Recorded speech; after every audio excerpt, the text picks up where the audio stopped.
Hello friends, welcome to SSC Sarathi. और आज हम आपके साथ कुछ इम्पॉर्टेंट इश्यूज डिस्कस करने वाले हैं। कल एक डेलीगेशन एसएससी चेयरमैन से मिलने सीजे कॉम्प्लेक्स गया हुआ था, बट अनफॉर्चुनेटली वो लोग चेयरमैन साहब से नहीं मिल पाए। उन्होंने सेक्रेटरी से मुलाकात की और कुछ इम्पॉर्टेंट इश्यूज डिस्कस हुए, जो कि सीजीएल 16 से लेकर के सीजे 17, 18 और री एग्ज़ाम के कुछ इश्यूज थे जो कि डिस्कस हुए। इसके साथ साथ उन्होंने सीबीआई इंक्वायरी के बारे में भी कुछ डिस्कशन किए थे। तो आज हम उन्हीं बातों को आपके सामने रखने वाले हैं कि इसका क्या इम्पैक्ट हो सकता है सीजीएल 17 की आंसर की पे। री एग्ज़ाम की कोई पॉसिबिलिटी है या नहीं है, सीबीआई इंक्वायरी कितना टाइम लेगी, प्लस सीजीएल 18 के क्या सीन है, कब तक नोटिफिकेशन आएगी, कब से एग्ज़ाम के फॉर्म्स अवेलेबल हो जाएंगे।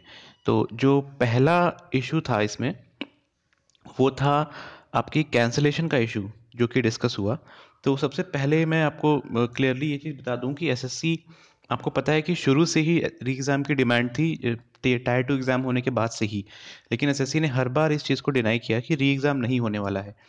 कल भी ये बात क्लियरली स्टेट की गई कि जो लोग ये अफवाह फैला रहे हैं कि सीजीएल 17 विल बी कैंसल्ड, ये बात बिल्कुल गलत है। आप इस चीज़ को बिल्कुल भी इस पे विश्वास मत करिए, बिकॉज सेक्रेटरी ने साफ साफ कहा है कि री एग्ज़ाम का कोई कंसिडरेशन नहीं है। उन्होंने ये डीओपीटी को भी इन्फॉर्म कर दिया है। और जितने भी आपके जेन्युइन कैंडिडेट्स हैं जिन्होंने मेहनत की है, जिन्होंने टायर 1 टायर 2 क्लियर किया है और अच्छे मार्क्स जिनके आने वाले हैं, उनको अब परेशान होने की कोई ज़रूरत नहीं है। उनकी इस बार के सीजीएल का स्कोर एज इट इज़ रहेगा। थोड़ा प्रोसेस में डिले हो सकता है पर री एग्ज़ाम नहीं होगा। तो फर्स्ट पॉइंट था कैंसिलेशन का, जो कि जिसका आंसर यही है सिंपली कि री एग्ज़ाम की कोई पॉसिबिलिटी नहीं है। दूसरी टॉपिक पे आते हैं जो डिस्कस हुआ कल, वो था आंसर की का।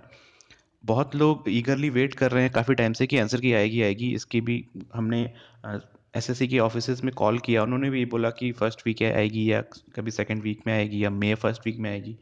तो मैंने आपको पहले ही बोला कि इन स्पेकुलेशंस पे मत जाओ आप, जब तक कोई कंक्रीट एविडेंस नहीं आता, जब तक हमारे पास कोई नोटिफिकेशन नहीं आती थ्रू एसएससी वेबसाइट, तब तक आप इस बात का विश्वास मत करो कि कंफर्म डेट क्या है।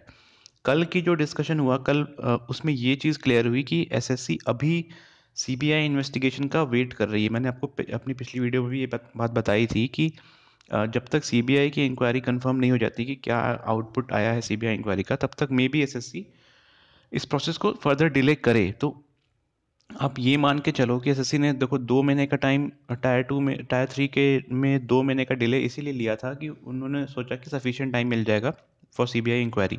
लेकिन अगर सीबीआई 10-15 दिन 20 दिन और लेती है फर्दर, तो आप ये मान के चलो कि टायर 3 आपका मई में होगा, मई एंड में, या फिर जून फर्स्ट वीक में, या जून मिड में हो सकता है।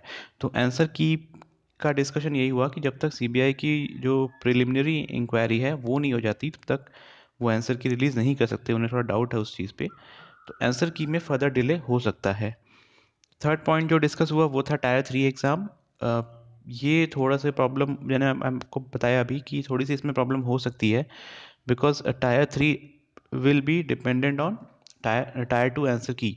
तो आंसर की में जितना डिले होगा, टायर 3 में भी उतना ही डिले हो सकता है फर्दर, क्योंकि आंसर की आएगी, फिर आपको कुछ टाइम मिलेगा, अराउंड 10 दिन ऑब्जेक्शन रेज करने के लिए। आप कुछ उसमें ऑब्जेक्शन रेज करोगे, फिर एसएससी उसको एवेल्युएट करेगी, क्योंकि 2 लाख, लगभग 1,90,000 बच्चे एलिजिबल थे, 1.5 लाख अपीयर हुए।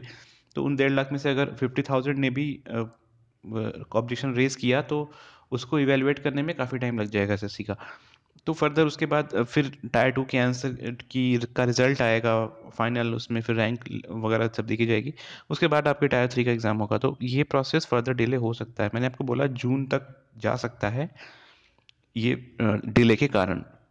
लास्ट पॉइंट जो कल हुआ एक और, वो था कि सीबीआई इंक्वायरी, इसी आंसर की में सीबीआई इंक्वायरी क्या होगी। तो सीबीआई की इंक्वायरी, आपको पता है कि थोड़ा टाइम टेकिंग प्रोसेस है, तो अराउंड 2 से 3 महीने तो इसमें लग ही जाते हैं। अब जबकि प्रोटेस्ट के बाद सीबीआई इंक्वायरी गवर्नमेंट ने एक्सेप्ट की, डीओपीटी ने रिकमेंड किया, तो सीबीआई इंक्वायरी में आप मान के चलो कि अराउंड 2 to 3 मंथ्स लग जाएंगे। तो वही लमसम में आपका मई एंड या जून का टाइम ही आता है इसमें भी। फिर हम बात करते हैं सीजीएल 18 नोटिफिकेशन की। कल जो डिस्कशन हुआ, तो एसएससी ने साफ यही कहा कि जब तक सीजीएल 17 का प्रोसेस थोड़ा क्लियर नहीं हो जाता, क्योंकि ये जो डाउटफुल सिचुएशन है वो जब तक क्लियर नहीं हो जाती, तब तक सीजीएल 18 के बारे में डिस्कस करना इज़ अ फ्यूटाइल टास्क।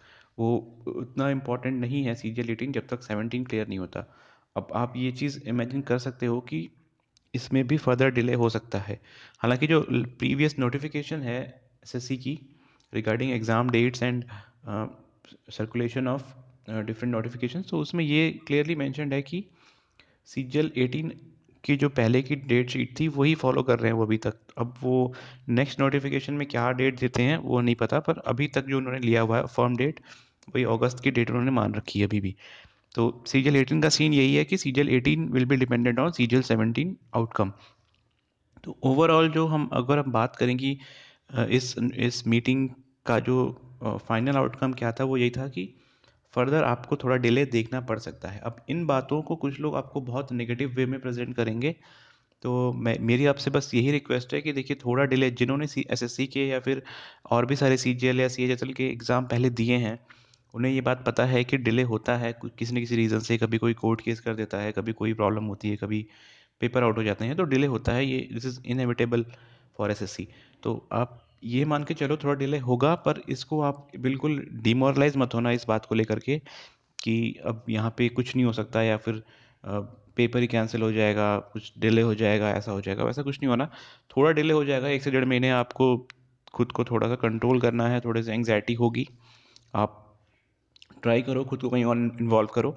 अभी मेरी आपको ये रिकमेंडेशन है कि आप टायर 3 की प्रिपरेशन स्टार्ट करते रहो, क्योंकि T1 T2 में जो आपने कर दिया वो हो चुका, आपके मार्क्स सिक्योर हो गए।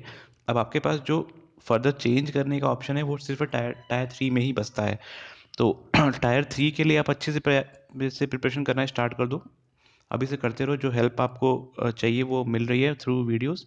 और इन इन सब बातों से बहुत ज़्यादा डिमोरलाइज नहीं होना है, बहुत ज़्यादा ऐसे बैठ नहीं जाना कि अब कुछ नहीं करना हमें। पढ़ाई आप पैरेलली चलाते रहिए, अपनी प्रिपरेशन करते रहिए, प्रैक्टिस करते रहिए, क्योंकि जो भी आप प्रिपरेशन करोगे वो कभी वेस्ट नहीं जाती। तो इसलिए मैं आपसे कह रहा हूँ कि जब T3 की आप प्रिपेयर कर रहे हो, एसे वगैरह लेटर वगैरह की, तो आप नोट्स उसकी बनाते रहो, पैरेलली छोटे मोटे नोट्स बनाते रहो, की पॉइंट्स लिखते रहो। उसकी आपको हेल्प मिलेगी। फॉर एग्जांपल अगर सडनली एसएससी ने कोई नोटिफिकेशन दे दिया कि हाँ अब 20-25 दिन बाद ही आपका टायर 3 होना है आफ्टर गिविंग आंसर कीज, तो आपके पास बिल्कुल वो शॉक वाली सिचुएशन नहीं होगी कि अब मैं कैसे प्रिपेयर करूँ, मेरे पास कोई डेटा नहीं है, कोई स्टडी मटेरियल नहीं है। तो आपको जब भी टाइम मिलता है आप पढ़ते रहो, नोट्स बनाते रहो, और वो नोट्स आपके बाद में बहुत ज़्यादा काम आने वाली हैं। तो इस इन सब बातों से आप बहुत ज़्यादा डीमोरलाइज मत हो, बहुत ज़्यादा निराश मत हो। ये प्रोसेस ऐसे चलता रहेगा। अब एक चीज़ तो आपके सामने क्लियर है कि CGL 17 will not be cancelled. तो जो लोग आपको ये कह रहे हैं कि आपकी पूरी मेहनत बेकार हो जाएगी, टायर 1 फिर से होगा, टायर 2 फिर से होगा, उन सब बातों से आपको डरना नहीं है, उनसे परेशान नहीं होना। CGL 17 will not be cancelled at any cost, ये क्लियरली मेंशन्ड है। और इस चीज़ को लेकर आपको बॉदर नहीं होना है, आपकी मेहनत वेस्ट नहीं जाएगी। थोड़ा टाइम लग सकता है आपको फाइनल आउटकम मिलने में, आपकी जॉब लगने में थोड़ा डिले हो सकता है, पर आपको इन सब चीज़ों से उतनी घबराने की ज़रूरत नहीं है। जो एक नेगेटिव एनवायरनमेंट क्रिएट किया जाएगा वो आपके लिए, आपको उससे बच के रहना है, खुद को आपको उन सब चीज़ों से दूर रखना है, अपनी पढ़ाई पैरेलल करते रहो।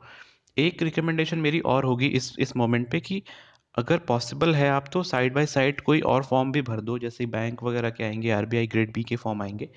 उससे क्या होगा, आप उससे दो बेनिफिट है। पहला तो ये कि आप कहीं ना कहीं इन्वॉल्व रहोगे, और दूसरी चीज़ ये है कि जो आपने पढ़ाई की है वो रिफ्रेश होती रहेगी। अगर आप सीजीएल 17 के बाद सीजीएल 18 की प्रिपरेशन करना स्टार्ट करना चाहते हो, और आपके दिमाग में ये चीज़ था कि अगस्त फर्स्ट वीक या सेकेंड वीक में आप सीजीएल 18 क्लियर कर लोगे टायर 1, और उसके बाद फिर आप फर्दर अपनी पढ़ाई करोगे, तो अगर वहाँ पे डिले आपको होता है 1 से 1.5 महीने का या 2 महीने का, तो उस टाइम को आप सुटेबली यूटिलाइज करो। उसलिए मैं कह रहा हूँ कि आप किसी भी एग्ज़ाम में प्रिपेयर खुद को इन्वॉल्व कर लो। छोटे मोटे एग्ज़ाम, आपके स्टेट लेवल का एग्ज़ाम आता है, आप वो फॉर्म भर दो। उससे क्या होगा, आप 100-200 के फॉर्म आप फिल करोगे, लेकिन आपकी जो पढ़ाई है, आपने जो पहले पढ़ा हुआ है वो भूलोगे नहीं आप। जनरली क्या होता है, हम भूल जाते हैं काफ़ी डिले होने के बाद। जब ऐसे गैप हो जाता है पढ़ाई में 5 से 6 महीने का, तो हम चीज़ें वो भूल जाते हैं, और फिर अचानक से जब एग्ज़ाम सामने आएगा तो आपको बहुत ज़्यादा मेहनत करनी पड़ेगी।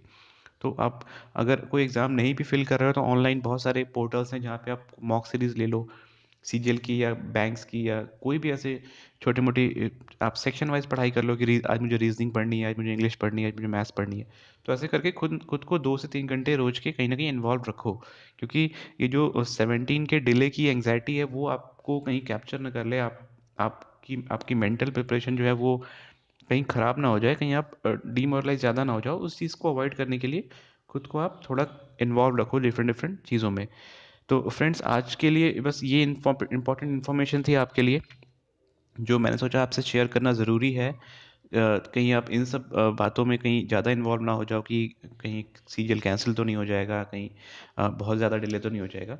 तो मैंने सोचा आपको ये चीज़ें बता दी जाएँ, ताकि आपके पास एक क्लियर माइंड हो, एक क्लियर ऑब्जेक्टिव हो कि आगे क्या करना है।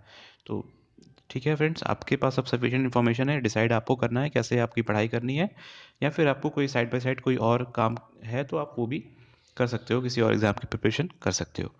तो ठीक है फ्रेंड्स, आज के लिए इतना ही। हम मिलते हैं अपनी अगली वीडियो के साथ में। तब तक के लिए keep practising and all the best.